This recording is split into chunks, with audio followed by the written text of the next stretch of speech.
Let's do it. You ready? I'm ready to go. Here we go. Welcome to the Broker Loaded Podcast, Episode 2. I'm Kurt Studley. And I'm Dan Grimes. How are you, Dan? Not too bad, Kurt. This is Episode 2 of our new venture called the Broker Loaded Podcast. Yes, it is. Yeah. And Episode 2 happens to be a follow-up to Episode 1, oddly. Episode 1 was all about transparency, entitled Transparency Made Clear. We were talking about transparency in the real estate marketplace. Today's episode, Episode 2, is called All About Auctions, because that's one of the topics we touched on in our first podcast. And it's of great interest.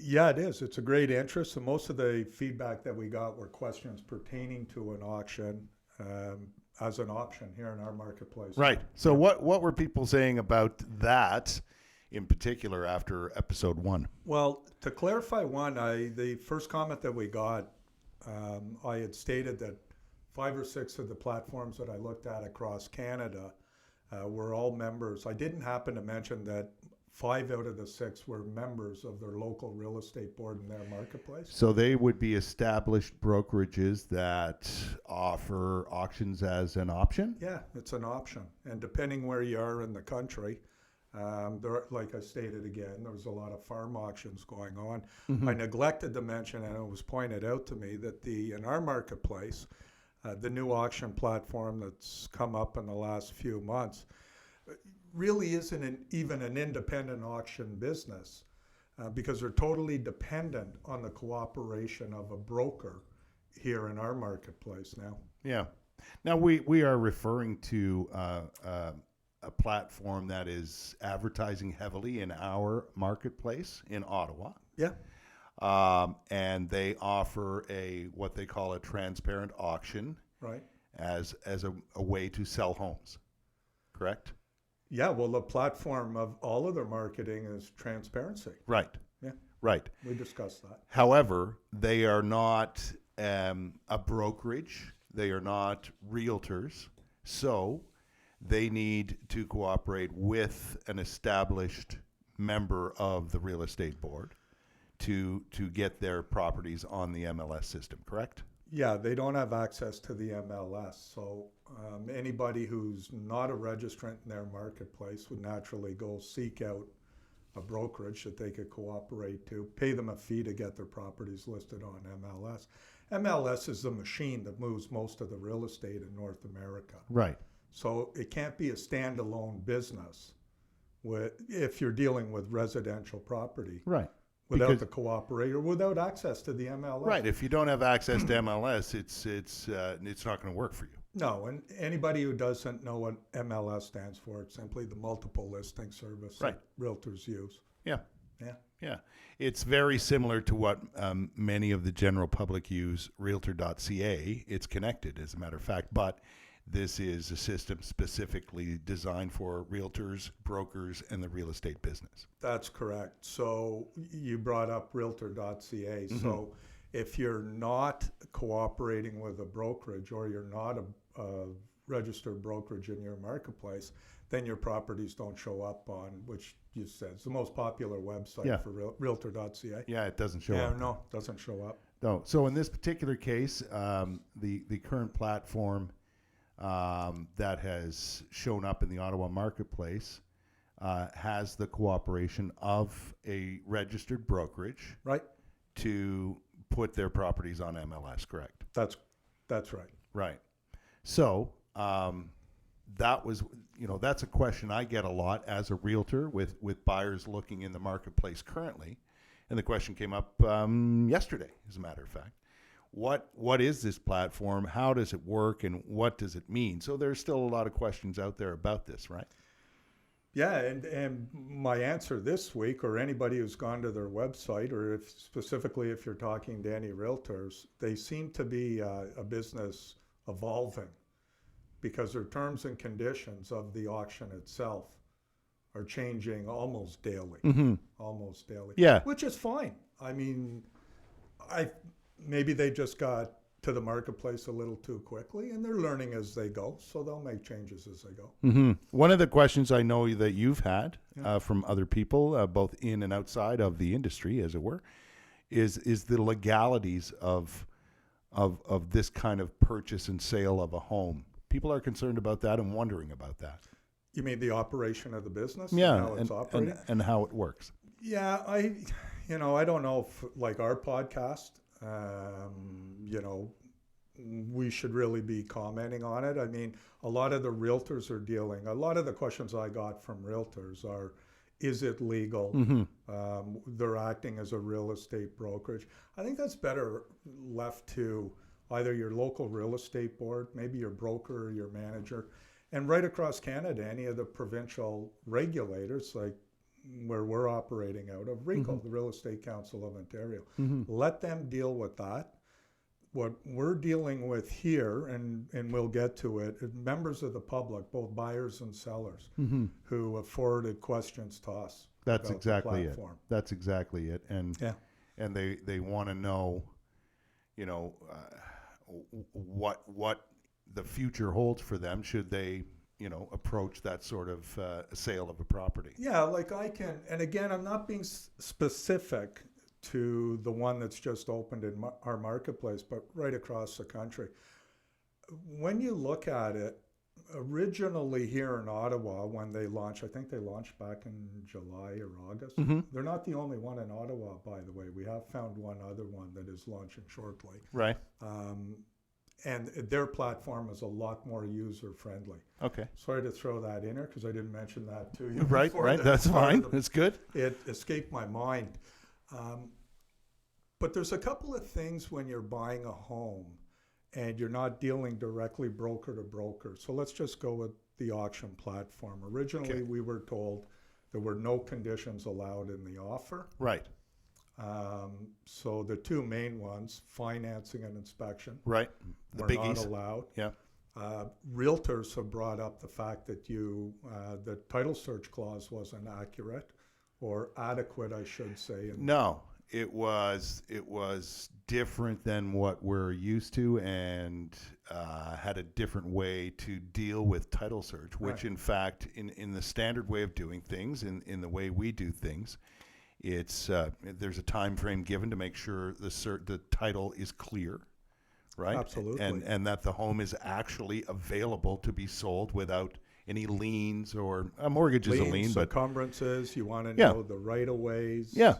all that sort of thing. Easements. That's lawyers' work. It is part of the agreement of purchase and sale Yep. as to when that title search is to be complete. But it is basically lawyers' work.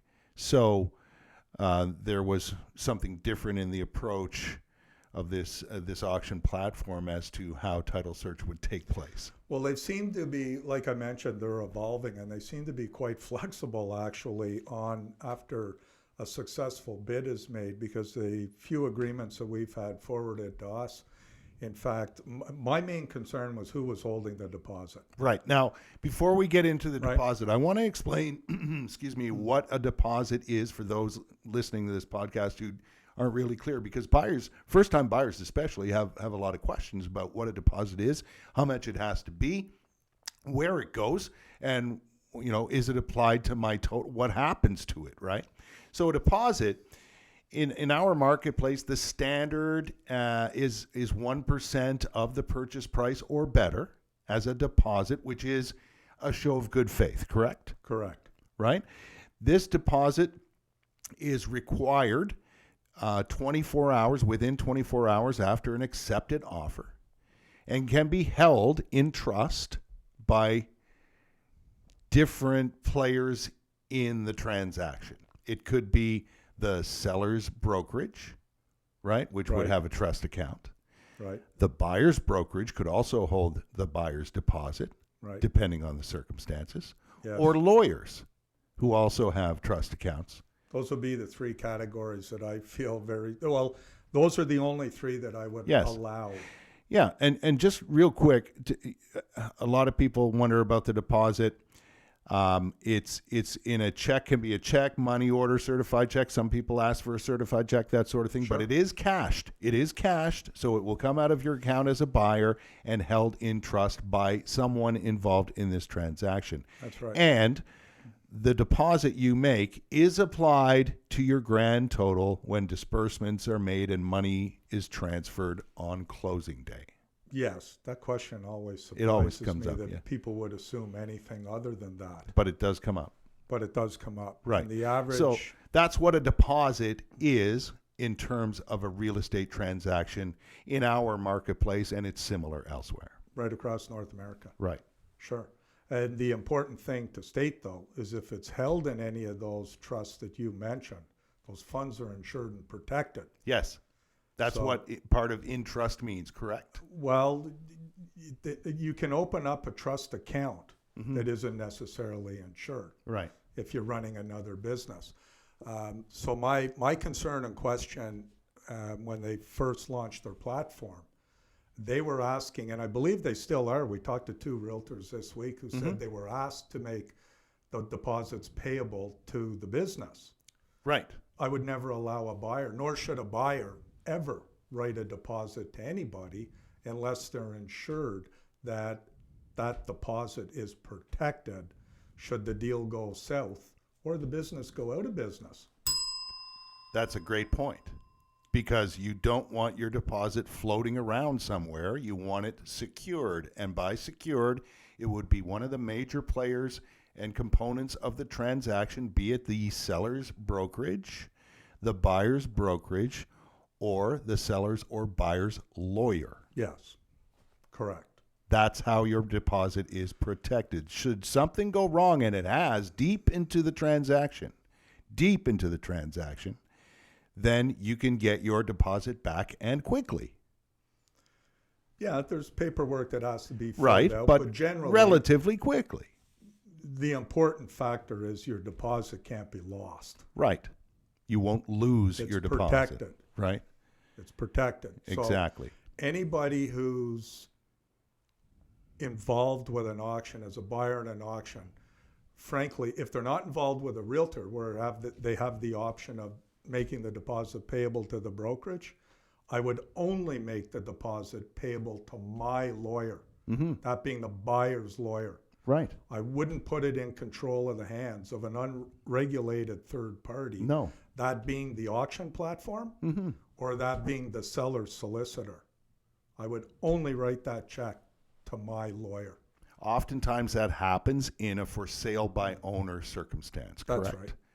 Because you're certainly not going to write a check to the owner, the seller, as a deposit.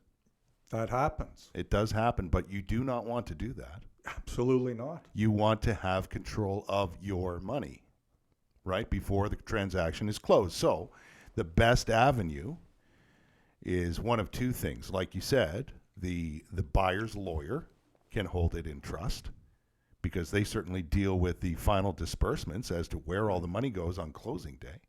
Or the other option for you there is your own brokerage with your sales representative making that happen for you, Correct. right? Yeah.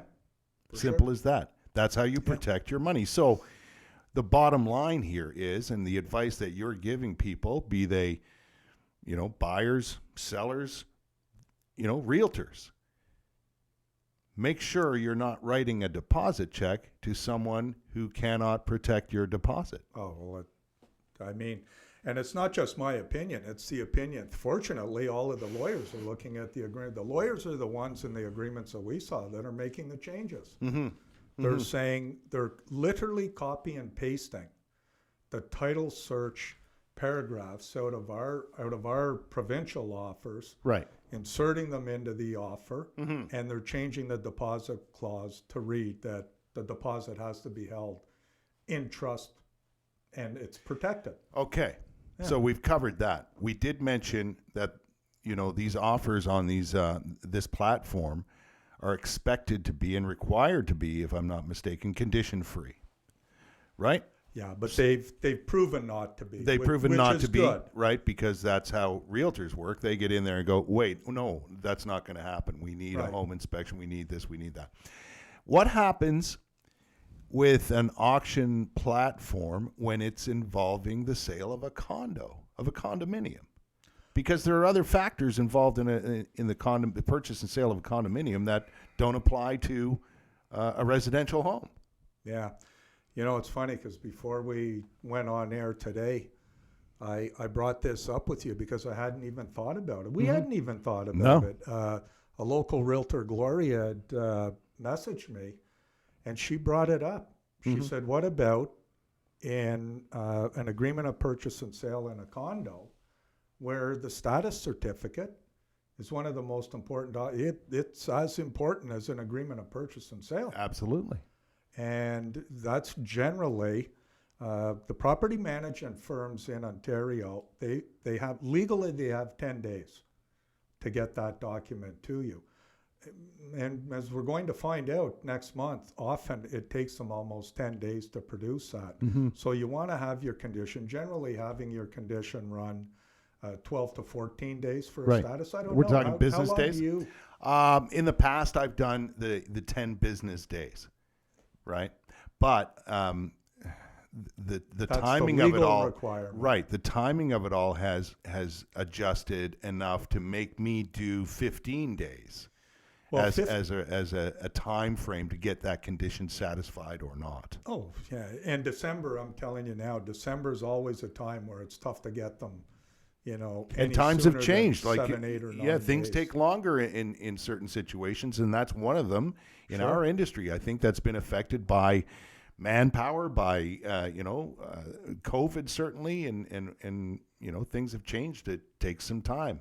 Oh, so if you're buying a condo and you're not allowed to insert the status certificate clause, which really, if you're a buyer, especially this time of year, I'd be running at 14 days, as I said.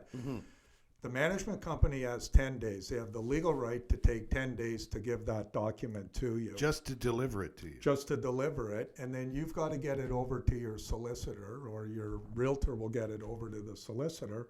And then the solicitor has to have time to review it. And most solicitors, when they're explaining it, COVID may be a little, different now, but we have Zoom. Most lawyers like having their clients come in and going over that status certificate, especially if they're first-time buyers. Sure. So they understand it. Yeah. And what's a status certificate included? Without going into great detail? No, just off the top of my head, the things that are included there is the actual state of the condo corporation itself and how it is. It might affect your condo purchase. So generally speaking, the reserve fund, how much money is in the reserve fund? Is it adequate? So the financial all of the health of the corporation. The financial health of your individual unit. Are there any back condo fees owed? Has there been any problems with it? If there are any legal actions, for example, against the condo corporation current. That's important. That's important. And one of the most what's the main one? The most important things that assessments. A special assessment. If you haven't heard of a special assessment, it can bite you. Like you might purchase a condo, if you didn't look at the status certificate and have a lawyer examine it closely enough, you might not know that in 8 months from now, a major repair, a new roof on every single part of the building is being done. And you, as one of the owners, would be on the hook for a certain amount of a special assessment that's on top of your condo fees, because there's not enough money in the reserve fund to cover. No. So you'd be on the hook like every other owner in the building, depending on the square footage, for a certain amount of money, and that can be thousands. It can be tens of thousands, especially if you're dealing with a condominium apartment, like a high-rise. And if you've been around long enough, we've all heard stories. Underground parking, I can think right off the top of my head, I can think of 3 or 4 that they had to redo the underground parking, and the assessment per owner was over $15,000. Can you imagine? On top of your condo fees. Yeah. They don't finance it. It's up to you to go find the money. A roof, redoing a roof. Redoing the windows. There's buildings down by Prince of Wales at Hogs Back that people moved into, and within the first 5 years, all of the brick had to be taken off the building And and rebrick. redone. Now I'm going back 30 years. But these are the kind of things. These are These the are examples of what could happen. The windows and roof, or maybe the air conditioning system, or the heating system, or what have you. Those are all major Large items. capital Yeah. expenses. And if you're an owner of one of the condominiums in a building that requires a major repair, you could be, if there aren't enough funds to cover a major repair, you could be on the hook in a special assessment. So, as a buyer, you need to be completely aware of that. You need the call. You need a status certificate. And That's a condition. yeah, and as we were discussing just prior to this, I'm not a big fan of dated. A lot of them will go out now and say status certificate available. Mm-hmm. A lawyer doesn't like seeing a status certificate that's dated by more than 30 days. No. Absolutely not. Anything can happen within that 30-day period. So if the example that we were talking about, if you had a status certificate that was produced on dated September 1, Mm-hmm. so the audit hasn't been done for August, so you're looking at financials right up to the end of July in all likelihood. Right. Okay. Even has there been a board of directors meeting since the release of that status? What did they discuss? Good question. Give the president a call. It may not. That information is available. Well, a Right. realtor can give a president a call and go, Yeah. listen, I have a status certificate dated September 1. I see you had a meeting 2 weeks after. Was there anything that would concern a future buyer of one of the units in here in terms of a large capital cost? Mm-hmm. Did you discuss anything? Or maybe just be more general and say, anything new come out of that meeting? Anything that an owner in the building would like to know about? Yeah, that you would, because Right. a lot of the owners, they don't get notified what goes on in those meetings. Or they don't attend, or don't what have you, attend. right? Yeah. And there's always at least one, depending on the size of the condo, there's always representation from the owners on the condo board, Oh, for sure. right? Yeah. So make sure, if you plan to be a condo owner, no matter who you're purchasing it from, what Right. platform, be it MLS and realtors as usual, or an auction platform, whatever you choose, make sure you get a current status certificate from one side or the other, and make sure your lawyer reviews that. The common practice, by the way, and I like to do this when I'm selling a condo, is to pre-order a current status certificate and have that available. Yeah, Right? I think they went up. I mean, what's the status It's $100. certificate? Is it 100? It's 100-ish. Yeah. So maybe someone they've told gone me it up a went bit. to 110. Well, maybe, but the idea here being, first of all, make sure that the condo is in good order For sure. for yourselves Yeah. before you try and sell it. Because if you got something that you don't know about, that's gonna not help you sell your home, and pre-order it so you've got nothing to hide and it's available to current buyers. Makes sense to me, 100%. right? 100%. For $100 or $110, Oh, for whatever sure. it is. No. If you're buying a condo, you need a current status certificate, and you need the time to review it with your solicitor. And a seller should actually know what's going on. So if it means Well- pre-purchasing, they should pre-purchasing a status certificate prior to selling your home. Then you should know what's going on, so you can be. But if you're buying it through an auction, well, how are you gonna know? they don't have to disclose. No, I guess. I mean, legally, I guess they could. If there was something and it, would fall under a latent defect, there could be a legal action later. For I'm sure. dying to ring the bell. So let's get to your points, your nevers here. Well, I just want to cover one thing, though, that I don't think we We're were going to really do that clear. at the end. We're going to do that at the end. The inspections. The inspection. Okay, the home Just want to inspection. talk about a home inspection. We've had the opportunity to look at the home inspection that's provided by the auction platform. Right. How many pages do you feel is a home inspection? In your The standard sort of, in my experience, they're right around 25 to 35 pages, somewhere in there. Usually about 30, 31, I think is. The ones that have been provided to us are 2 pages. It appears that they were filled out by the seller. There were no names of an inspector on them, no verification of who did the inspection.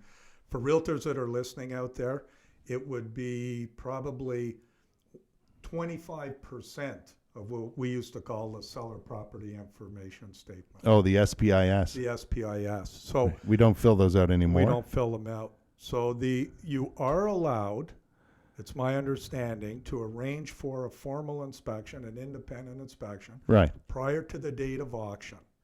The issue that we talked about is if you order a status certificate and inspection, depending on the marketplace that you're in, could cost you up to $1,000. Depending. And you haven't even put an offer in on the property yet. Right. The auction hasn't started. The process hasn't. And you've already spent money on a property you may not own. You're not getting it back. No, that doesn't come back to No. you. So So now I'm ready. that 2-page document Yeah.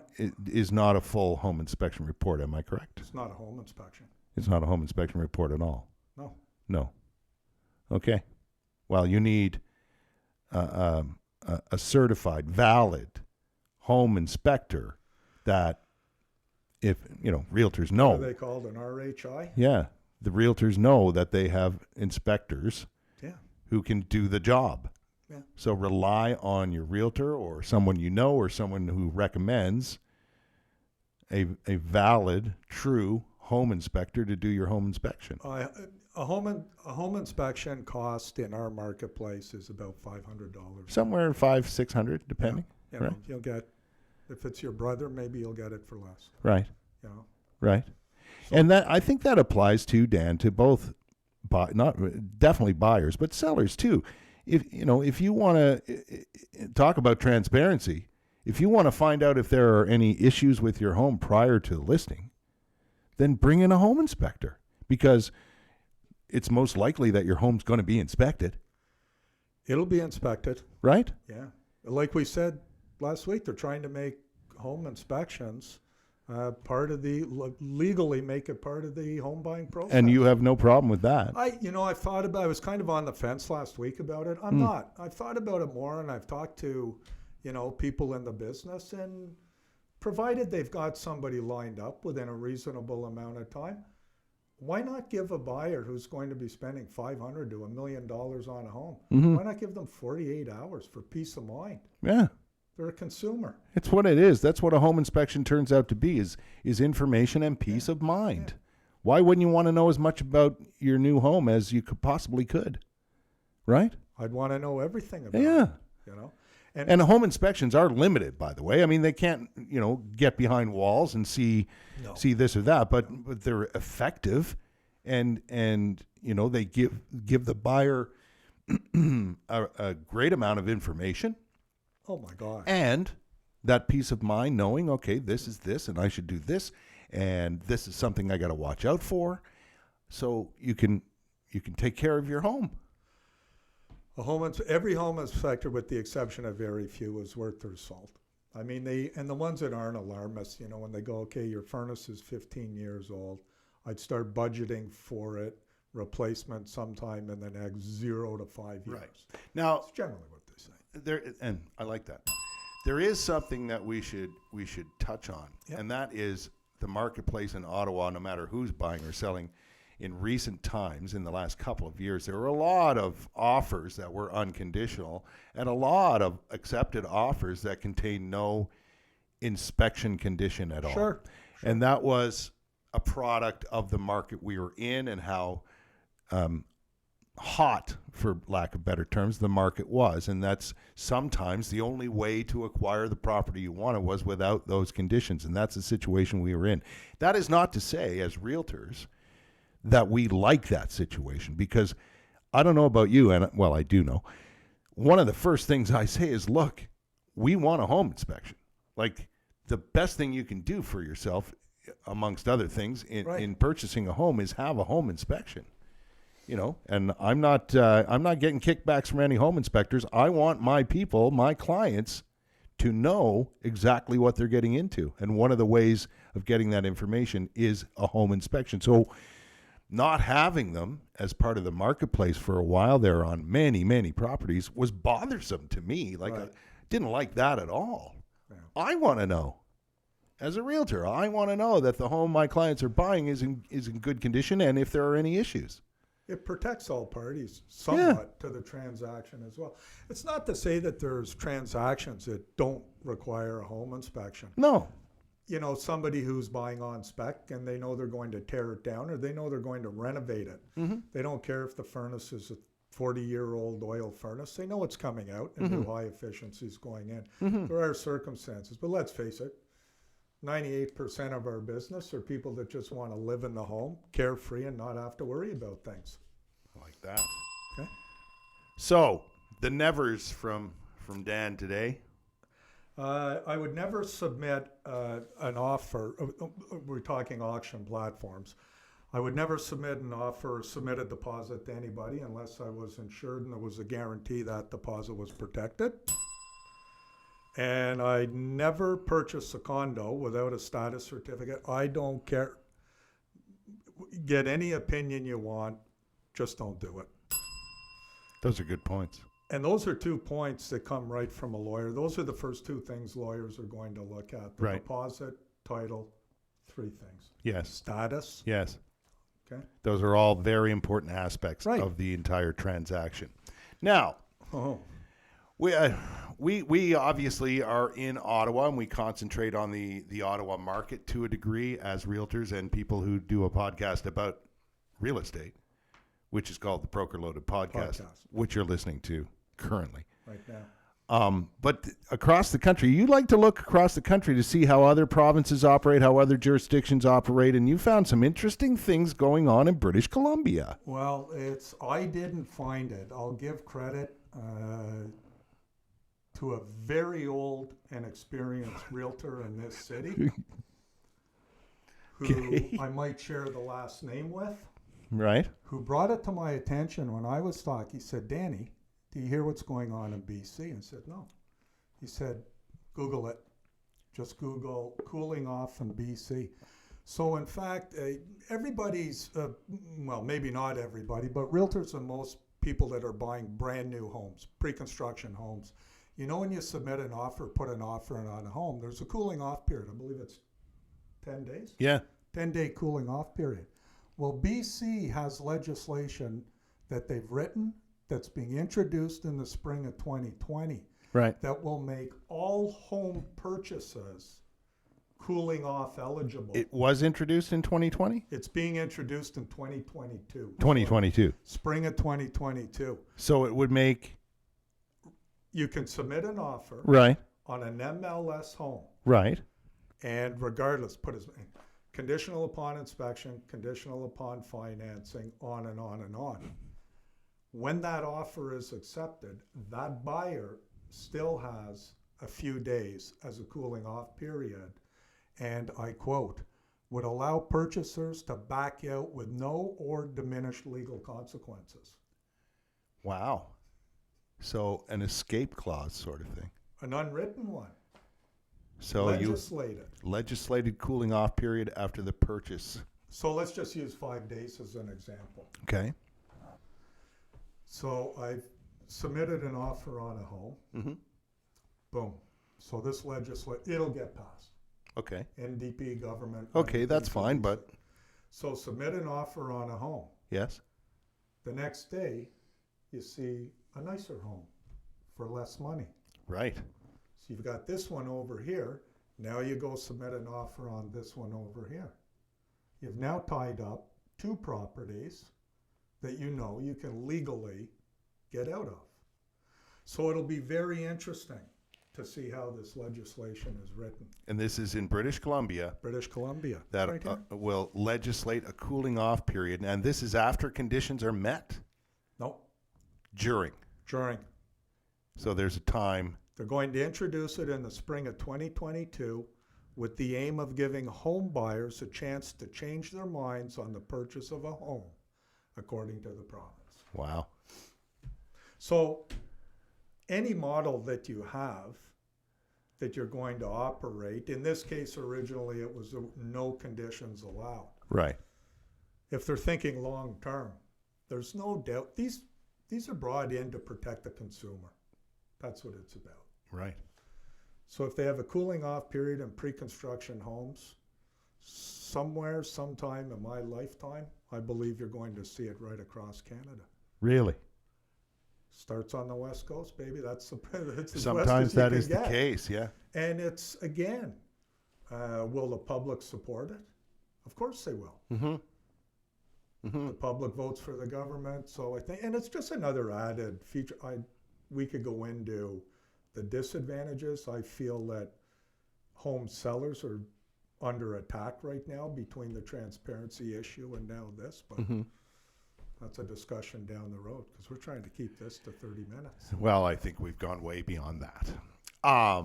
That being said, we welcome your comments. Matter of fact, we really hope that as this podcast continues on, that we'll get more and more commentary, more and more sort of input into the things we've talked about, the topics we've covered, and the topics we should cover that are important to the consumer, buyers, sellers, realtors, you name it. So there's easy ways to get in touch with us. We do have an email address, right? Yes, we do. The brokerloaded podcast at gmail.com. The brokerloaded podcast at gmail.com. We're reading it right at the bottom of the screen. Oh, it's on the screen now? Yeah. Crazy how that happens. Yeah. Wow. Also, if you're watching, if you're listening, you should know it's the Broker Loaded Podcast at gmail.com. We also have a Facebook page. Yes.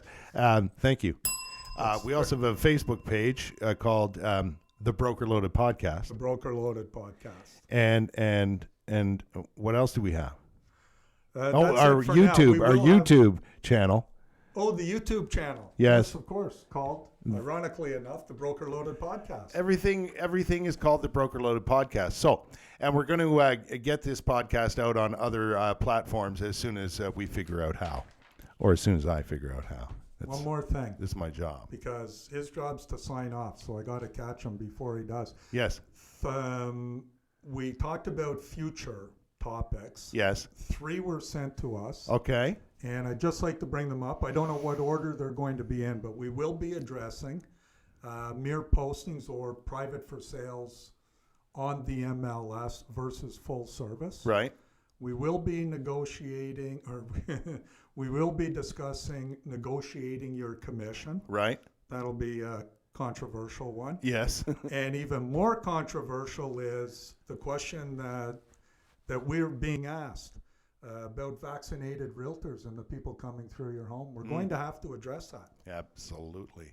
Some interesting topics ahead. For now, we want to thank you for joining us on the Broker Loaded Podcast, Episode 2.